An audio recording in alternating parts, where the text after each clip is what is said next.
kita akan bahas selebihnya dalam pembelajaran kita di pembelajaran ilmu pengetahuan agama. Daya alam. Siapa yang tahu arti dari atau pemahaman dari sumber daya alam? Tahu nggak sumber daya alam itu apa? Ya, bahan-bahan yang ada di alam. Bisa. Terus apa lagi? Ada yang tahu? Sumber daya alam itu segala sesuatu yang berasal dari alam, ya.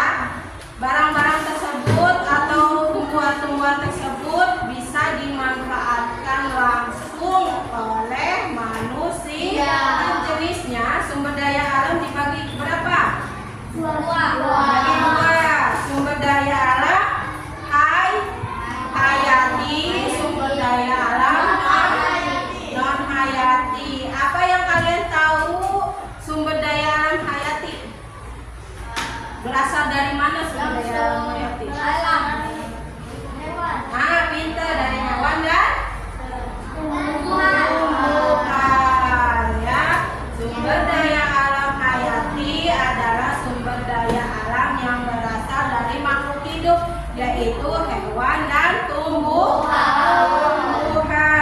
Ya, kalau sumber daya alam non hayati itu apa?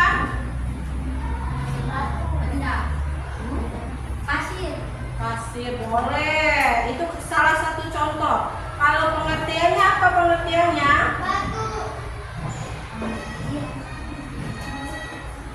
Sumber daya alam non hayati itu adalah sumber daya alam yang bukan berasal dari makhluk hidup. Seperti apa? Sinar matahari, seperti udara, air dan tanah. Ya, itulah sumber daya alam non hayati. Coba sumber daya alam hayati contohnya apa aja yang berasal dari makhluk hidup?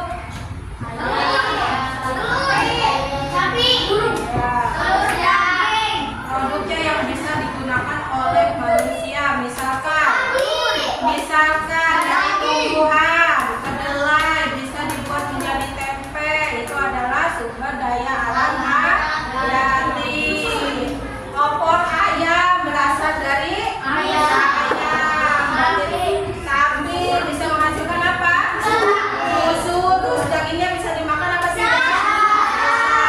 Itu termasuknya sumber daya alam hayati.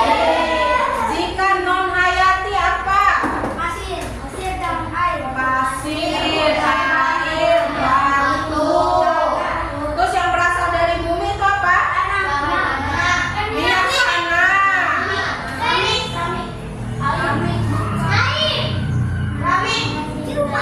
Yang buat isi motor itu apa? Bahan bakar minyak. Terus?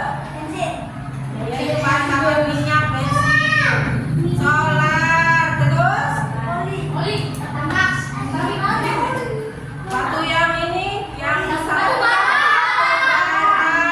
terus apa lagi? Emas. Terus? Nah, itu semua termasuk pada sumber daya alam non hayati. Kenapa disebut non hayati? Karena jika digunakan akan hilang atau akan habis. Beda dengan sumber daya alam hayati. Jika digunakan terus-menerus pun akan tetap ada. Ya, kenapa demikian? Karena sumber daya alam hayati berasal dari makhluk hidup. Makhluk hidup itu berkembang biak atau tumbuh. Kalau misalkan contohnya hewan itu berkembang biak, bisa beranak lagi, makin kesini, makin kesana, makin banyak. Jadi tidak akan punah. Makanya siapa nih yang sini punya bebek, punya ayam, punya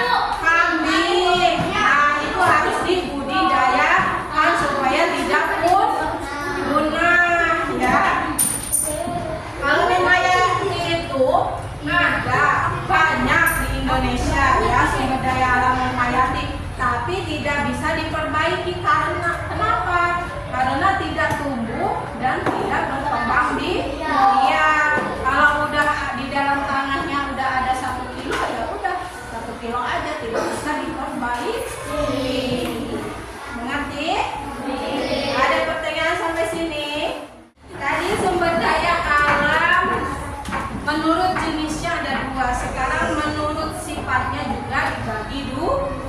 Yaitu sama kayak tadi, sumber daya alam yang bisa diperbaharui dan sumber daya alam yang tidak dapat diperbaharui. Yang dapat diperbaharui seperti apa?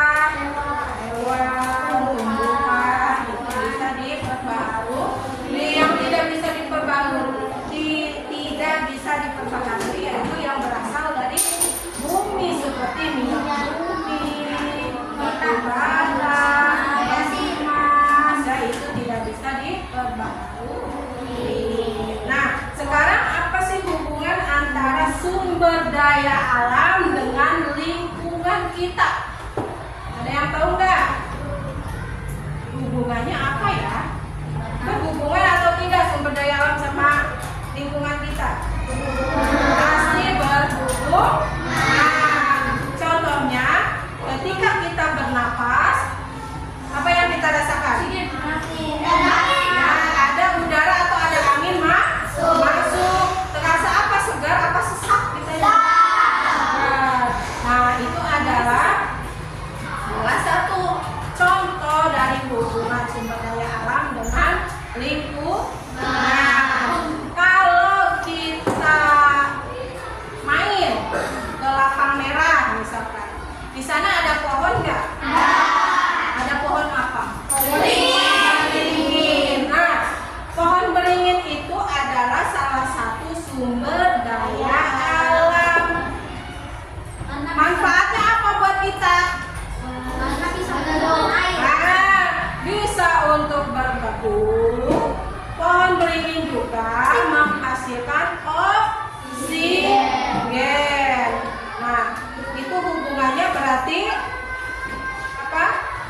Pohon beringin juga yang seram kayak itu besar, seram ya, tapi bermanfaat bagi kita. Jadi bukan hanya sayuran yang enak saja yang bisa kita makan, tapi beringin pun yang bentuknya seperti itu besar, seram ya, tapi bermanfaat untuk kita, untuk menghasilkan oksigen, untuk kita